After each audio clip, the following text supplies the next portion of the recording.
Bonjour, nous allons aujourd'hui parler de la mise en place de la surveillance et du sevrage de la dérivation ventriculaire externe. C'est une technique de base que tout le monde doit connaître et qui est un geste d'urgence salvateur. Donc, il est important d'apprendre sur ce contrôle des liquides intracrâniens. Alors, la base, c'est le principe des vases communicants. À partir du moment où on a deux récipients qui communiquent entre eux, ils vont établir un équilibre de pression. Donc, suivant la hauteur à laquelle on va placer le sac de drainage, on va pouvoir contrôler la pression intracrânienne et la pression visée, ça correspond à la hauteur H qu'on va transcrire en centimètres d'eau pour déterminer la pression qu'on veut maintenir. En fait, ça n'est pas la pression qu'on va maintenir en réalité, c'est simplement le seuil à partir duquel il y a du liquide qui va s'échapper. Quand le patient parle, quand le patient crie, quand le patient bouge, la pression va monter, ensuite elle va rebaisser. Donc on va maintenir une pression qui sera toujours inférieure ou égale à, à H en centimètres d'eau. Donc la dérivation, c'est un geste qui est à la fois thérapeutique pour drainer ce liquide et éviter l'hyperpression, et diagnostique, puisque ça va nous permettre de surveiller l'aspect du liquide, son aspect macroscopique, le débit, et de faire des prélèvements pour l'analyser. C'est un système qui doit absolument rester clos, parce qu'il y a un risque d'infection qui est majeur, et plus le temps passe, plus le risque augmente, et à la fin, ça devient quasiment une certitude. Et c'est d'autant plus important qu'on constate des fuites, donc qu'il va falloir gérer le plus vite possible. Et donc, globalement, c'est un drainage qui a une durée limitée, mais qui est un geste très efficace. Alors, la physiopathologie, c'est que la sécrétion du liquide cérébrospinal, le débit est constant. Euh, c'est un processus qui consomme de l'énergie, qui est actif, alors que l'absorption du liquide, elle, c'est un mécanisme qui est passif, qui est purement fonction de la pression intracrânienne, et il y a un seuil qui correspond aux résistances de l'absorption de ce liquide dans les conditions physiologiques. Dans les conditions non physiologiques, on va avoir un seuil de résorption qui est abaissé, qui est élevé, puisque les résistances sont augmentées, soit qu'il y a une obstruction intraventriculaire, soit qu'il y a une obstruction extraventriculaire. Et donc, la pression va être plus élevée et avec possiblement des conséquences fatales pour le patient. Donc, le but du drainage, c'est d'avoir une voie de sortie pour ce liquide pour que la pression n'augmente pas, avec un seuil qu'on va déterminer par la hauteur du sac de drainage. Donc, les indications, ça va être quand un shunt n'est pas possible, soit qu'il y a une hémorragie ventriculaire, soit qu'on a une hydrocéphalie infectée. On voit ici différentes couleurs de liquide. Bleu, c'était parce qu'il y avait du pyocyanique, ou bien que le liquide est très albumineux. Là, on voit en bas à droite un liquide qui mousse. En fait, c'est plein d'albumine, ça monte en neige. Donc, ça va être quand un shunt n'est pas possible, ou bien qu'un shunt ne sera, on l'espère, pas nécessaire. Quand on traite de façon temporaire une fistule de liquide cérébrospinal au niveau crânien ou au niveau spinal, ou bien après une ventriculocysternostomie endoscopique secondaire chez un patient qui a été évalué et qu'on cherche à sevrer de sa valve par la ventriculo, la dérivation externe, ça permet, dans certains cas, pour certaines équipes, de soulager la pression le temps que la ventriculo soit efficace. Et puis dans certaines tumeurs, en particulier les tumeurs de fosse postérieure, surtout chez des petits où la ventriculo risque de ne pas marcher, des enfants de quelques mois, la dérivation externe, ça peut être une solution d'attente à condition de pouvoir opérer rapidement derrière. Alors maintenant, comment est-ce qu'on va viser pour pénétrer dans le ventricule? Eh bien, à la palpation, on va sentir la coronale le plus souvent, ce n'est pas toujours si facile à palper, et on va se placer 1 centimètre en avant de la coronale, à environ 2 centimètres de la ligne médiane, en se basant donc sur des repères anatomiques. Alors, la visée en fonction de la ligne pupillaire, moi, c'est quelque chose que je trouve très imprécis parce qu'à quelques degrés près, on peut se tromper de 1 centimètre ou 2 facilement. Donc, je préfère toujours viser, me figurer où se trouve la selle turcique. Et en visant la selle turcique, non seulement on est dans le ventricule, mais on aligne le foramen de Monro. Alors après, dans certains cas, la navigation, ça peut être utile quand les ventricules sont vraiment petits, mais le plus souvent, je pense que c'est quelque chose dont on peut se passer, parce que ça complique inutilement le geste. Alors, l'incision du scalp, c'est important, je pense, de faire une incision arciforme pour qu'on puisse couvrir le trou de trépan et l'ouverture de la dure-mère par un tissu sain, de bonne qualité, pour éviter les fuites. Il faut que l'incision soit arrondie, mais pas trop arrondie. Il faut éviter ce genre de choses parce qu'il y a un risque de nécrose. Il faut que l'incision soit bien perpendiculaire à la surface. Si on fait une incision oblique, la fermeture sera de mauvaise qualité. Et il faut s'arrêter à l'espace sous-galéal, c'est-à-dire que quand on incise, on écarte la peau entre le pouce et l'index, et quand la peau s'écarte, c'est qu'on a atteint le plan sous-galéal pour ne pas abîmer les tissus sous-jacents. Le périoste, il faut le respecter, et la grande fontanelle, évidemment, encore plus. Qu'est-ce qu'on fait avec l'os? Eh bien, on va d'abord exposer le plan sous-périosté avec une rugine. On fait un petit lambeau de périos qui va nous permettre de recouvrir le trou de trépan. Alors après, on utilise soit un trépan à main. Moi, je trouve que c'est plus pratique que de mettre un trépan électrique qui va être lourd et qui risque d'appuyer sur le thorax ou l'abdomen du bébé. Donc un trépan à main, ou bien on peut simplement ouvrir la suture et la suture sagittale, coronale, et puis ronger un peu d'os avec la gouge.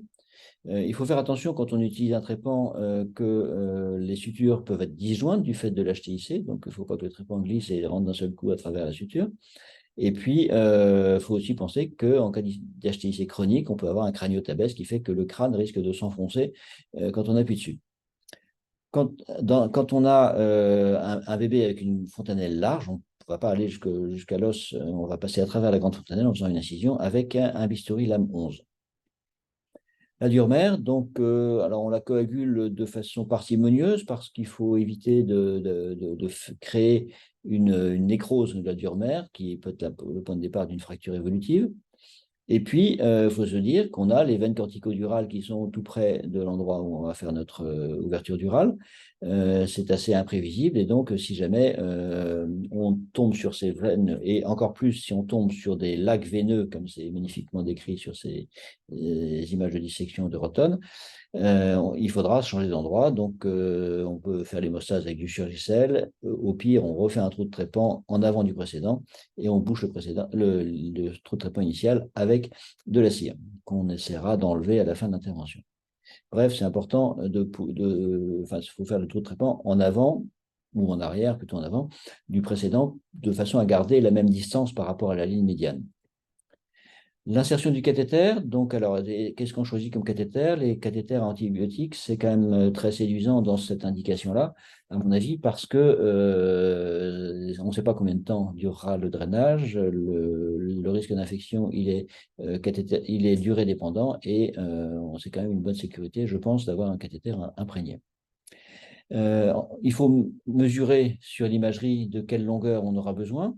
Il ne faut pas mettre moins de 5 cm parce que sinon, quand les ventricules vont diminuer, le cathéter risque de se retrouver en dehors. Et puis, la longueur du trajet peut être plus importante que prévu pour peu que l'angle de visée ne soit pas idéal. Donc, si on a l'hypoténuse de l'angle et au lieu d'avoir son cosinus, on a un cathéter qui va être trop fin, trop court. Ensuite, souvent, on perçoit au moment où on passe l'épendime, on sent un petit crack au moment de l'ouverture de l'épendime, qui peut manquer dans des hydrocéphalies très aiguës parce que le cerveau est édémacié. En tout cas, quand on arrive à la longueur prévue, on a du liquide qui sort et on voit souvent l'efficacité. C'est un patient qui avait un monitoring de pression et voilà, à la sortie du LCS, on a tout de suite vu la pression qui redevenait immédiatement normale. Donc là, c'est très satisfaisant dans un cas comme celui-là. Alors, la navigation, comme je l'ai dit, ça peut être utile dans certains cas où on a des petits ventricules sous pression, comme ici, c'était un cas d'encéphalite post-virale due à la grippe. Et donc, ça a permis de mettre en place ce cathéter dans de bonnes conditions et avec une bonne efficacité. Alors, la fixation, moi j'insiste beaucoup là-dessus, c'est important de tunneliser pour limiter le risque de contamination bactérienne par la peau. Si on tunnelise trop, ça peut être, le cathéter sort trop loin en arrière, il risque de se couder et même de se perforer. Si la tunnelisation est trop courte, ça risque de fuir. Donc 4 cm, c'est bien. Il faut mettre 3 points de fixation, un à la sortie du drain et en contact avec le connecteur, un pour fixer le connecteur pour que la traction ne s'exerce pas sur la fixation du cathéter au connecteur, et puis une troisième fixation pour éviter les mouvements excessifs, parce que si ça coude le cathéter à l'endroit où il est connecté au connecteur, il risque de se percer et même de se rompre. Donc 3 points de fixation du cathéter. La fermeture de la peau, comme je l'ai dit, elle se fait bien si on a bien incisé. Donc il faut que l'incision ait été bien perpendiculaire à la peau. On ferme en 2 plans, un plan de sous-peau et un plan cutané. Le mieux, c'est d'utiliser un Vicryl rapide avec des points inversés pour suturer la galéa, et la peau avec un surjet de rapide. Chez les prématurés, ça peut être utile d'utiliser un prolène pour avoir le moins de risque possible de fuite de liquide cérébrospinal, parce que les fils tressés, ça peut faire mèche et pomper le liquide vers l'extérieur. Et donc, il faut éviter donc, les aiguilles triangulaires qui incisent la peau, et chaque trou d'aiguille peut être une source de fuite de liquide cérébrospinal, et il faut utiliser des aiguilles rondes.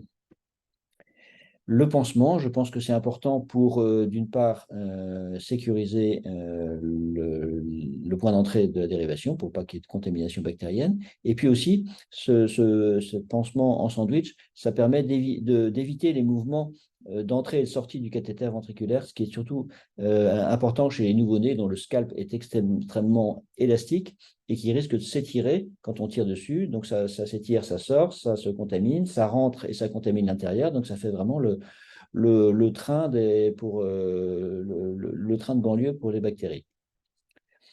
Le réglage, donc une fois qu'on a installé la dérivation, le patient sort du bloc avec sa dérivation externe clampée jusqu'à ce que le chirurgien vienne l'installer. Donc, on repère le 0. Alors, le 0, certains utilisent comme repère le canthus latéral ou bien le conduit auditif externe. Ça n'a pas beaucoup d'importance. L'important, c'est d'utiliser toujours le même, et que dans les équipes, il y ait une homogénéité de prise en charge. Donc, il faut surveiller de près qu'il n'y a pas de dérive, par exemple, en fonction de la position dans le lit. Si le patient est demi-assis, il faut que la dérivation externe suive. Et donc, il faut vraiment qu'il y ait des instructions qui soient claires et écrites pour les différentes équipes. Le suivi de ce patient drainé, donc il faut que le sac de drainage soit vertical, il faut que ce soit un écoulement en goutte à goutte et que ce ne soit pas un marécage avec un risque de remonter des bactéries dans le sac s'il est à l'horizontale. Il faut surveiller le débit de liquide. Est-ce qu'il est régulier? Est-ce qu'il est conforme à ce qu'on attend? Il faut que ça reste clos. Donc, le prélèvement de liquide cérébrospinal, je pense que c'est pas, faut l'éviter autant que possible. Et si on peut faire une ponction lombaire, je pense que c'est mieux. S'il y a un écoulement de liquide cérébrospinal, ça peut être nécessaire de faire un point de suture en cadre autour de la sortie du drainage, si ça permet de maintenir l'étanchéité, le temps qui est encore nécessaire pour le drainage. Donc là, toujours en utilisant un fil monofilament avec une aiguille ronde et non pas une aiguille triangulaire. Dans certains cas, on peut baisser le sac de drainage pour diminuer la pression, pour éviter le risque de fuite, mais si ça fuit encore, là, on va très vite se poser la question, est-ce que c'est le moment de sevrer le patient de son drainage? Donc le sevrage, on le fait habituellement en remontant progressivement la pression, c'est-à-dire qu'on va augmenter la pression en centimètres d'eau, qui est la contre-pression que le liquide doit vaincre pour s'échapper. Donc, si ça se tarit progressivement, il faut quand même vérifier que le drain est perméable, vérifier que le patient n'est pas en HTIC, parce que là, ça va se mettre à fuir. Si ça fuit, il faut donc à ce moment-là l'enlever et mettre un point de suture, comme je l'ai montré, et puis ensuite surveiller qu'il n'y ait pas de fuite, et puis faire une imagerie, vérifier qu'il n'y a pas une hydrocéphalie active qui nécessitera une valve. Donc, le scanner après fermeture, donc il faut vérifier, il faut surveiller le patient si on passe quelques heures ou quelques jours avec une dérivation externe clampée. Il faut vérifier donc en ouvrant la dérivation de temps en temps qu'il n'est pas en pression très élevée. Et l'ablation, ça doit être fait par un chirurgien en faisant un point en cadre, comme ici, en utilisant de nouveau un fil non tressé, monofilament, donc avec une aiguille ronde et non pas une aiguille triangulaire. Donc, en conclusion, la dérivation externe, c'est un geste salvateur qui est fait en urgence, et c'est souvent le premier geste qui est fait par les internes de neurochirurgie. Malgré tout, c'est un geste qui nécessite beaucoup de rigueur. On dit que Dieu est dans les détails et le diable aussi. Et ça permet, et ça évolue donc par la suite, soit vers un drainage interne, soit vers un sevrage. Voilà, je vous remercie de votre attention et j'espère que tous vos patients iront bien avec leur drainage externe. Vous pourrez trouver plus d'informations sur la chaîne YouTube ou bien sur le site internet neurochirurgiepédiatrique.com.